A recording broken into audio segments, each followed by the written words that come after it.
with John Plattenburg and Chris Hawkins, our next two guests on Trojans Live at the USC Spring Game. Jordan Moore and John Jackson here with you as well. And so we get a chance to talk to some defensive backs here, guys. And again, unfortunately, if you're talking to us, that means you're not playing the game, which means you guys aren't feeling too good. How's everyone doing health-wise, with their rehab? And you guys both expect to be 100 going into fall camp? Yeah, absolutely. I had ankle surgery in the off season. I had some nicks and crannies in there. They had to go take them out, and they found I would say like a hole in my ankle, like the size of a quarter. Really? Yeah. So they had to. That's probably not good. Yeah, it wasn't at all. So they had to, fill it up, make sure everything is all right. And I just started running and cutting almost 80% speed last week. So I'll be back for fall camp. Platt, you've been dealing with an ankle issue too, right? Yeah, same thing. Not as severe. I don't have a quarter size hole in my ankle, but just some old stuff. Just being able to rest it and stuff like that. I'll be good though. Yeah. So, Chris, give me your impressions of Clancy Pendergast coming back, and what has it done? Because he's a defensive coordinator, but he specializes in secondary, and that's sort of where his heart is at. Give me your overall impression of him coming back and what the transition has been like. From the time Clancy came the first time, I've always loved him. He's a great defensive coordinator. His schemes are some of the best that I've ever seen. He loves to put pressure on the QB, right, which also helps the secondary get interceptions. Right. So he's a hard coach. He's going to be hard on you. Like that's a coach you want. You don't want a coach that's going to be soft on you and tell you you'll get it next time. Coach Pendergast, he will rip you, but it will make you a better player in the end.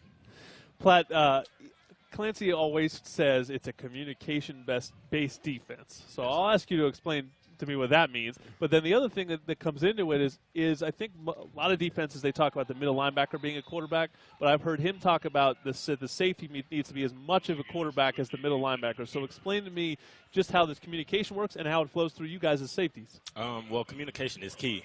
And that's really in any defense, but especially our defense, primarily because we want everybody to be on the same page. If somebody's wrong, let us all be wrong rather than, one guy playing man or something else. Right. But it's very key. Traditionally, it would be the middle linebacker making the calls, but, the more the merrier. For safeties, we do have to make those calls and make sure the corners get it, echo the calls all the way through. And the big thing about it is making adjustments. Big thing for our defense is, when we go on motions, we got to make sure everybody hears the call because that can affect the inside, corners, even the safety, who rolls down or who stays back and stuff like that. So that's very, very key in our defense. But, like Chris said, his schemes are awesome. So, if you communicate the simple things, it's not hard concepts to get. And a good thing, one thing I love about Coach Clancy is that he tells us why we're doing it. Not how, but why. What's the reason? What's the weakness? Why are we doing this? And, in certain situations. So, I just love it, honestly.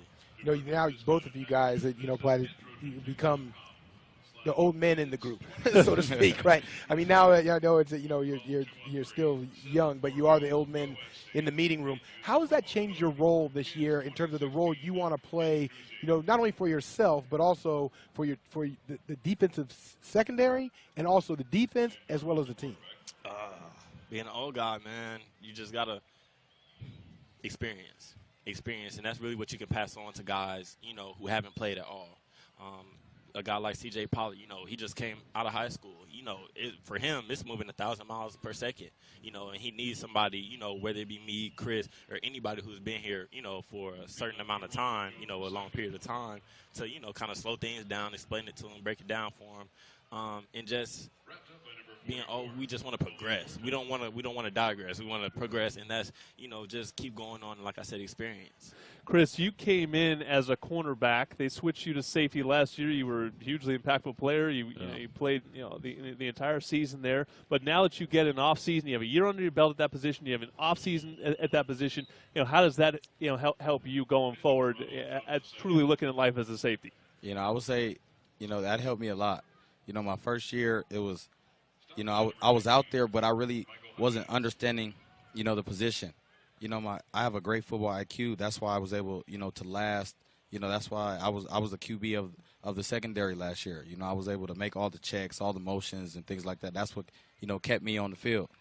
So, you know, with an offseason under my belt, you know, me really getting to understand the position and the angles of things. You know, safety is all about angles. You know, 45-degree angles, 90-degree angles. Coach Pendergrass stresses angles all the time. So it gives me time to go back, watch the film from last year, look at my mistakes, look at the good things I did, and you know, keep that in my arsenal. So, you know, I think this year we're going to be very good with everybody getting experience. You know, Chris, obviously with Clay Helton sort of taking over, but obviously a football player's choice. Everybody, really, for lack of a better word, really wanted that and got that for him. Yeah. You know, now that he is sort of entrenched, what different level has spring ball brought that maybe the season didn't? Because in the season you're trying to win games, right? Yeah. I mean, we don't have time for any of the extra stuff. But maybe from a development standpoint, or you know, getting guys on the same page or recreating camaraderie, what difference has it been with Clay Helton this spring, maybe than the years past? Oh my, it's been, you know, Coach Helton has brought us so close as a team. You know, he's one of those coaches to where everybody wants him, everybody likes him. I don't know not one player that was like, oh, this is a bad decision we're making. No, everybody wanted him. You know, everybody was on Twitter, hashtag Coach Helton 2016. Right. It was something we've wanted. And now that we've got it, now that we have to go put our backs on the line for him to make sure that, to make Pat Hayden and President Nikias show that they've made the right decision in hiring him. So we'll do anything, we'll do anything for Coach Helton. And I think not just me, I think it's everybody on the team will do anything for Coach Helton. We're talking to Chris Hawkins and John Plattenburg, two members of this USC secondary. And you know, last one, guys, we've talked a lot about this Alabama game. We just, you know, everything's leading up to this game, right? But, you know, how do you guys have to put it into perspective that, I mean, if you win, listen, you got to play a whole lot more games to make it a great season. You know, obviously, you can't let it crush you whatever happens. So how do you guys put this game into perspective, starting the season with what you know will have such a crazy atmosphere and build up to it? Coach Baxter actually talked about it today in special teams meeting. He was just talking about, you know, there's going to be a lot of hype around the game. It's a historic game. You know, this changed so many lives, actually. But to us, we play a faceless opponent. And so we're going to prepare, you know, to the best of our abilities, because we know no matter who we play, we're going to get the best game from them.